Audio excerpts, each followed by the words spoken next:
the rod of his power. The rod of his power here is the Holy Spirit. And for us to really have a good knowledge of this arrangement, I would like to just rehearse Revelation chapter 12. The Bible says there was war in heaven. And Michael and an angel fought against the devil and his angel, and they prevailed against him. And he was cast upon the earth. And the Bible says, woe unto the inhabitants of the earth, for the devil is come unto you with great wrath, knowing that he hath but a little time. And the Bible says,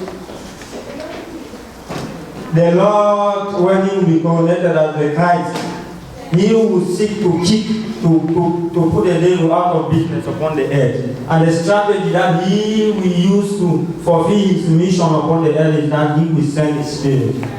And that when his spirit will come, he will so move upon the earth that the devil will be out of business. The Bible says he was made manifest to destroy the works of the devil.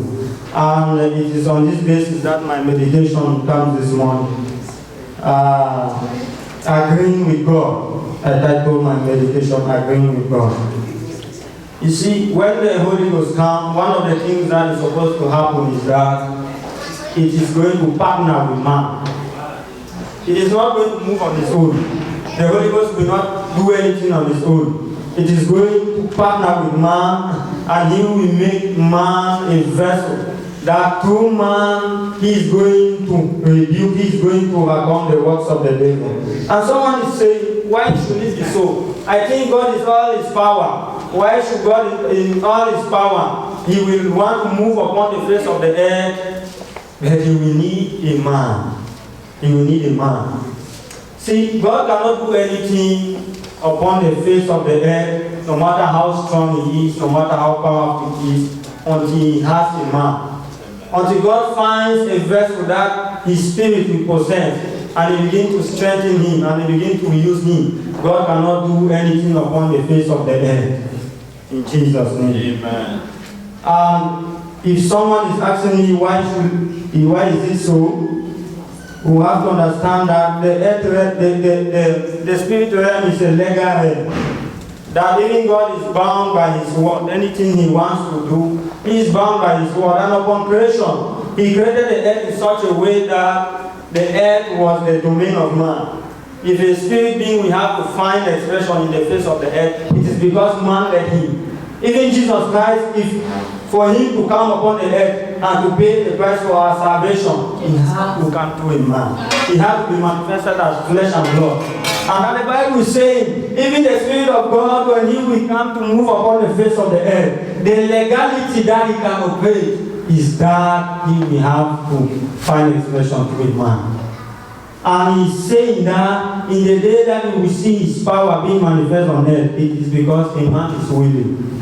A man is willing to partner with God. That situation in your family that you are waiting upon the Lord, he is saying, if you have to see my power in that situation, it is the day that you are willing to see that power. It is the day that you will take that time consciously to seek God, to seek him, to have power with him, that you will see his hand move. God is not like in a gym, working some muscles, building strength to find how he's going to move and put the devil out of place. He is the same yesterday, today, and forever. And if you read through mighty manifestation, the moves of God from the days of Pentecost, from the days of the apostles till today, you realize that the God is the same. But the works that they did was very mighty. And we read these things, it seems like stories. But it is the same God that was moving, and it is the same God that is upon the throne. And he is saying, if I am supposed to move upon the earth, and you are supposed to see my power, it's because a man is willing. Until the earth is willing, the heavens cannot do anything upon the earth. That's right. He says, whatever you bind on earth shall be bound in heaven. And whatever you lose on earth shall be loose in heaven. That bound on earth is whatever you disallow on earth, it shall not be made manifest. If you don't know, you can limit God, you can resist God, even in your own life, as powerful as it is. God cannot do anything in your life if you don't agree with him. That's right. He will not do anything. Yeah. And he says, whatever you lose is what I am authorized to lose. Whatever the earth shall lose, whatever the earth shall agree that it should be made manifest, is what the heaven is authorized to do. So when we go around, you see the earth today, people cry, ha. This question, everyone asks this question. What? Why is it that we say there is God in heaven and all these things are going on upon the earth? You see destruction. You see, it doesn't die.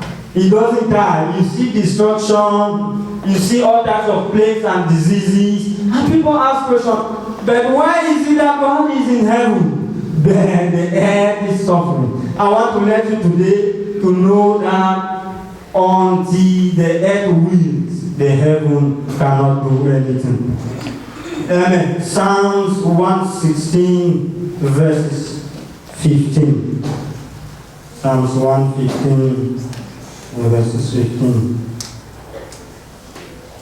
Oh. 116 verses 15.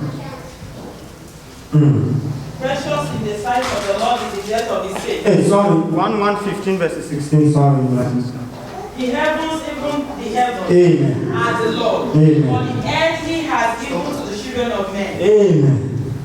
He said the heavens, even the heavens is the Lord. But the earth, he has given to children, flesh and blood like you and I. Now, in the spirit realm, like we read in Revelation chapter 12, when there was war in heaven, God did not consult you and me to win that war. What he did is, he ordered his angel, Michael, and they took charge of that situation. The devil was cast out. But he is saying, upon the face of the earth, I have willed the earth to man. And that if you have to win the devil upon the face of the earth, it is by your will. It is man. He is going to use man. God will not come. His spirit will not find expression here. But it is only through a man. So upon the face of the earth, it says they overcome by the word of their testimony. So there is a partnership that man will have to have with the Spirit of God, and you will be strengthened. You will receive power, and because that was what Jesus promised the apostles. He said, "Without at this time restore the kingdom unto Israel." He said, it is not left to you to know the season, but you shall receive power after the Holy Ghost is come upon you. So what God did is, He sent His Spirit and He empowers man and He gives you power. And that by Him walking through man, He is able to overcome the devil. That is why you can see a mortal man cast the devil out. You can see a mortal man command devils out. You can see, because God only finds expression through the face of the earth by possessing a man. Because this is our realm. You have to understand this thing. This is our realm. That situation in your family, if God will have to come and question you, you realize that the things that we are waiting for God to come and do, if He has to come, He will ask you that you are not in charge. You have to be in charge. Until you are in charge, God cannot be in charge. Until you are in charge of that situation, God cannot be in charge. When He wanted to move in the land of Egypt, for 400 years, that was the prophecy, that He would be in captivity for 400 years. And the 400 years was expired. And the people were still there. The Bible says they were waiting for that prophecy to find expression. But meanwhile, God says, I have heard your cry. I have seen your sorrows. Their tears have come before me. I have seen thy affliction in the land of Egypt. But 400 years have gone on 430 because God did not have a man.